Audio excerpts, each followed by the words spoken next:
Hello, hello, hello. Let's get to this.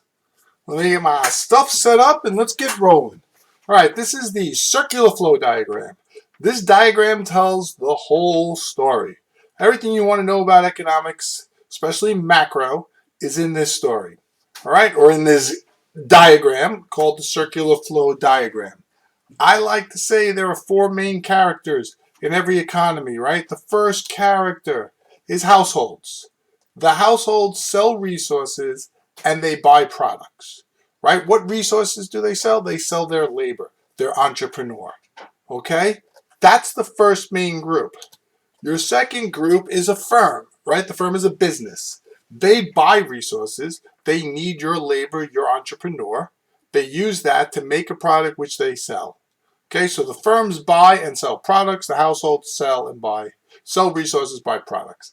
Okay, now those are the two main groups. Their interaction is very important in the economy. So they interact through what's called the product market. In the product market, the firm sells the product market their goods and services, which the household buys. Okay, think of the product market as a Trader Joe's, as a Costco, a BJ, a ShopRite, all those stores, Bed Bath and Beyond, all those stores that sell goods and services of brand names or other names of products. Okay, and then the other relationship is we have a resource market. The resource is where the households now are selling their resources, which is labor and entrepreneur.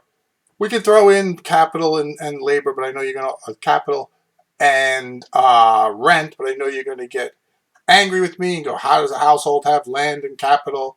Okay, but let's just stick with it for now. And then what happens here is the businesses buy those resources so they can use them to make the product. They make the product, they sell it to the product market, the households buy it, right? Okay, main people involved here. So let's look at this. The households sell land, labor, capital, entrepreneur to the resource markets. That goes through the resource market and over to the firms, and the firms now buying land, labor, capital, entrepreneur, right? With that land, labor, and entrepreneur, the firm is able to make goods and services. Those goods and services are then sold to the households, right? Now, important is out of the resource market, we have the cost of those resources, which we have talked about in class. It is rent, wages, interest, and profit. So the firm is receiving those wages and profits, which they're getting from the resource market. The households now use it, and that's what they use to buy products. So on the bottom here, they send that money, right? They send that money over to the product market. It's called consumption. It's consumer expenditures, right? That money goes to the product market, and then from the product market, it goes over to the households as revenue from the product market. Revenue goes from the product market to the firm, which is what the firm uses. That's the cost that they pay the resource market for the goods and services, right? So those are the two main actors in this economy. The third actor is the government, and we put them smack in the middle of everything.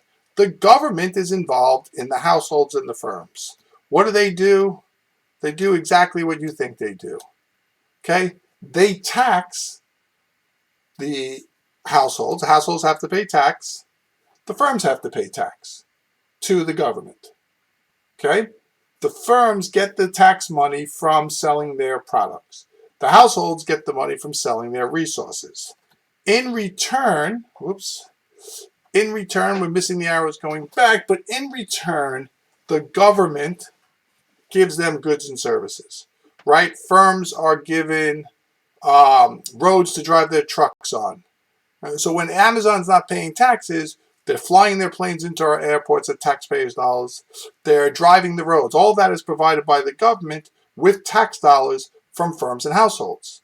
When a firm doesn't pay their taxes, it's hard for the government to provide goods and services. Households get garbage pickup, they get fire and police and things like that. Okay?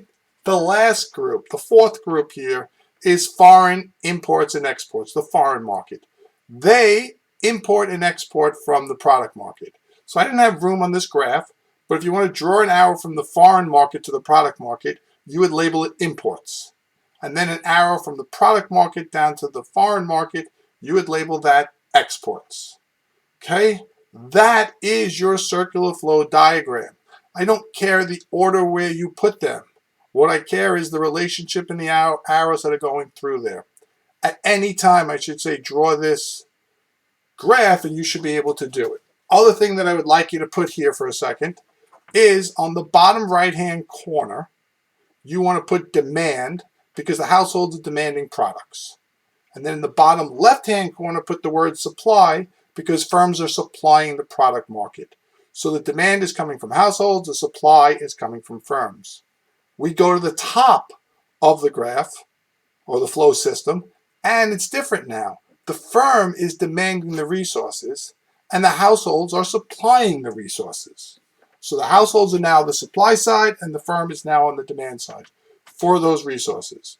We put all that together, and that's how our economy works. When one of these flows start to get screwed up, that's when the economy starts to sputter, right? So if households aren't demanding products, the economy starts to slow. When that happens, firms don't need the land, labor, capital. They start to demand that, and then things start to happen. The economy starts to slow. Okay, so there's your circular flow diagram. I'm going to throw one more thing up on the slide for you to look at, which if you've taken any business classes in the school, you know this. There are 3 categories of businesses. There is the sole proprietorship, one person running the company. There is a partnership. That could be 2 or more. Then there's a corporation, which is a separate entity. All right, we can talk about all of those in class, but that's it for this video. All right, I want to thank all of you for joining, and we will see you the next time.